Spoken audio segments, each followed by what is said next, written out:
AITA for getting a restraining order against my ex-girlfriend and then enforcing it, causing her problems. I, 28M, am currently taking care of my 3 younger siblings, 12M, 12F, 16F since my sister 16F was born. Our parents are nowhere to be found. I don't know if they are in the same state or even in America at the moment, dead or alive, and I don't really care. I don't know what happened, but when my first sibling was born, everything was passed on to me, and the same with my other siblings as soon as they were born as well. Long story short, and to give a basic description, I am mom and dad to my siblings. I have taken care of them all of their lives. They know I'm their brother but sometimes slip up and call me dad. Our home became completely toxic, and when I turned 18 I moved out into a small 2-bedroom apartment and took my siblings with me. I worked myself to the bone with taking care of my siblings, working in school. It took me longer than I would like to admit, but I finished school and got a good job. I eventually saved up enough and bought a house for me and my siblings 4 years ago. I took the legal steps after I got my house, and my siblings are now legally in my custody. I did get in a bit of trouble from the social worker because I never reported anything, but all legal matter have now been settled. The reason for me posting here: a couple of months ago, like 4 or 5 I think, I broke up with my then girlfriend of 1 year. My little sister got her period, and I helped her through her first period. She got cleaned up, and then I explaining everything in detail to her. My now ex completely blew up on me and called me a pig, creep, pedo, and a bunch of other things. My sister 12F just ran out of the living room and locked herself in her room. I told my ex to leave my house. It took me almost the full day to get my sister to talk to me, and she only did after my other sister 16F came home from a sleepover for her to talk to me. My sister 16F helped a lot by also explaining that I did nothing wrong. She even told my sister 12F that I helped her through her first period and that she is lucky because she now has 2 people to help her. Me and her, 16F. My ex did come back to my house, but I told her we were done and kicked her out again. The problem was that she started to follow us around, stalking us. Every store I went into, she all of a sudden was there. If we went to the park, she was at the park.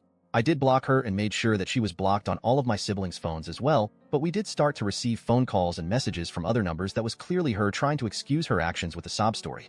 This went on for a month until she tried to sign my little brother and sister out of school one morning after I dropped them off with a fake permission letter. Luckily, the receptionist called me, and I was able to stop her from signing my siblings out of school. That is when I filed for the restraining order. I got all the evidence, photos, messages, calls, everything, and we got the restraining order. Me or my siblings running into her at places dropped considerably. She has violated the restraining order a couple of times since then, and when I went to the police they told me they couldn't do much as it can't be proven that she is doing it deliberately, and when we run into her she doesn't stop us, she just continues on her way or leave wherever we are at. I don't know how she knows where we are all the time, but I have seen her multiple times, even when I change my schedule for when I do things. Change the stores where I buy groceries, shopping, everything. Recently the house next to mine got put on the market for rent, and just who want to rent it. I noticed her showing up to the house with a real estate agent to look at the house. She came up to me with a smile and said, "I guess we will be neighbors from now on." I went into the house and showed the real estate agent the restraining order and then called the police. This time they took me seriously and my ex was arrested.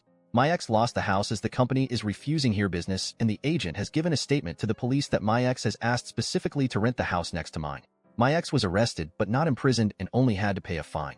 I am now receiving a bunch of calls and messages calling me an asshole for destroying my ex's life.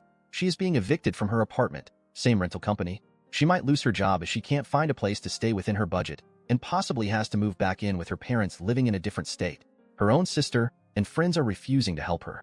Don't really know why they don't want to help her, but I don't see that as my problem as long as my siblings are safe. Some of my own friend are calling me an asshole because me enforced the restraining order and causing my ex unnecessary problems, as she is really no threat to me and I am now being vindictive. Edit. I appreciate everyone telling me about an old post made by my ex. Yes, that is about me and my situation. I wasn't aware she posted and not really happy that she did, but I can't do anything about that now. She was a lovely woman when I got to know her, and when we started dating, she got along with my siblings until the morning she blew up at me for trying to help my sister with her first period. I don't know if she was acting or what happened, but she completely flipped after that.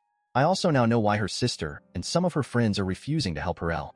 That is her own doing the same with the situation she is finding herself in. Regarding her post, I will never take her back. That will not happen. My siblings are my priority. She is deranged if she thinks that I will ever take her back or even consider it.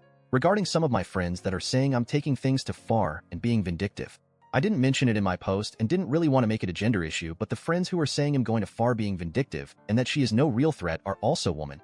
I will have a conversation with them and explain everything in detail to them again.